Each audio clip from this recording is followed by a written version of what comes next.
I never expected our night out to end in humiliation.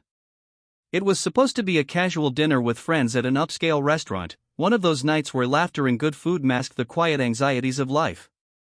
My wife, Serena, had been unusually quiet that evening, scrolling through her phone with a smirk that didn't quite reach her eyes. I ignored it, assuming she was just distracted.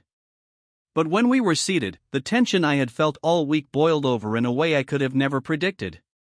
Our friends arrived, cheerful and animated, exchanging hugs and jokes. I introduced everyone, and at first, things seemed normal. But then Serena leaned over and whispered something in my ear, not even quietly, but loud enough for the table to hear. "Did you really think anyone would marry you for anything other than your money?" She laughed, a cruel, sharp sound that made the warmth of the room freeze instantly. My chest tightened, not from anger at the insult, but from the sheer public cruelty of it. I tried to laugh it off. "Very funny," I said, attempting a smile, but my voice cracked slightly, betraying my shock.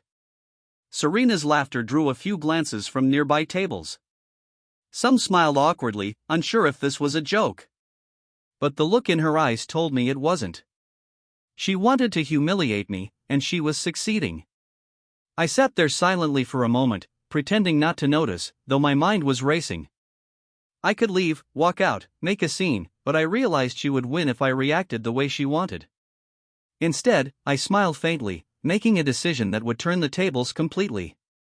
As our waiter approached, I calmly asked for a moment to speak. Everyone turned to me, curious. Serena's smirk faltered slightly, her confidence shaking. "Friends," I began, my voice steady but carrying the weight of controlled fury, "it seems Serena has decided to share some of her thoughts about me tonight. But before you judge me too harshly, I think it's only fair you know a little secret." I watched as confusion spread across their faces. Serena's eyes narrowed, suspicion mixing with panic. I paused, letting the silence do its work. "You see," I continued, "Serena has been living a very different life than the one she presents to all of us. A life that she has worked very hard to keep hidden even from me." By now, a few people were leaning forward, sensing the tension. "Serena has been embezzling money from the company we co-founded," I said, carefully choosing my words. "Hundreds of thousands, funneled into accounts she thought I'd never find. She's even lied about her whereabouts on multiple occasions, claiming charity work, business trips, all lies." Gasps echoed around the table. Serena's face went pale, her mouth opening and closing, unable to form words. She tried to interrupt, but I held up a hand. "Please, let me finish. I didn't say anything until now because I hoped we could handle this privately. But after tonight's display, I think it's clear that discretion isn't her strong suit." Pulling out my phone, I displayed bank statements, emails, and transfer records that mapped out every transaction, every lie, every betrayal. The evidence was irrefutable, and the room fell silent. Even the waiter lingered nearby, sensing the gravity of the situation. Friends who had been smiling moments ago now stared in disbelief, some shaking their heads, others whispering to each other. Serena stammered, This isn't true." Her voice was sharp but trembling. I met her gaze calmly. "It is. And I have everything documented." "I wanted to trust you, Serena, but your actions have made that impossible." A few of our mutual friends looked at me, their expressions sympathetic.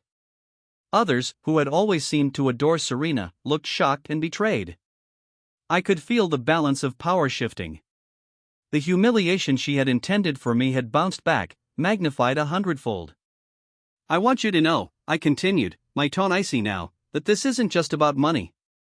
It's about trust, respect, and decency. And tonight, you chose to destroy all of that in public." I paused, letting my words sink in. But secrets have a way of coming to light. Always. By now, Serena was near tears, a rare sight for someone who had always maintained a facade of control and composure. She opened her mouth to speak, perhaps to argue, perhaps to manipulate, but no words came out. Instead, she sank into her chair, defeated. I stood and addressed the table one last time. "I hope this is a lesson for all of us, that betrayal and arrogance have consequences. And for Serena, it's the beginning of a reckoning she can't escape." Leaving the evidence for everyone to see, I excused myself politely. As I walked out, I felt a strange mixture of relief and sorrow. The woman I had loved and trusted had exposed a side of herself I could never forgive. But the humiliation she had inflicted on me, the public laughter and ridicule, had been avenged, not through anger, not through confrontation, but through truth. Outside, the cool night air hit me like a cleansing wave. I took a deep breath, feeling lighter than I had in months. I didn't need anyone's pity, I didn't need to gloat. The truth had done the work, and Serena would now face the consequences of her actions, not just legally, but socially, emotionally, and morally. In the end, what hurt the most wasn't the money, the betrayal, or even the lies. It was the realization that someone I had shared my life with could publicly humiliate me without remorse. But now, the scales were balanced. Publicly, privately, morally, justice, in its quiet yet devastating way, had been served. And as I walked away, I knew that life would continue. But I would never again allow someone to demean me, especially not someone I had loved. The night had started with humiliation, but it ended with clarity, with truth, and most importantly, with the knowledge that betrayal, no matter how cleverly concealed, always comes to light.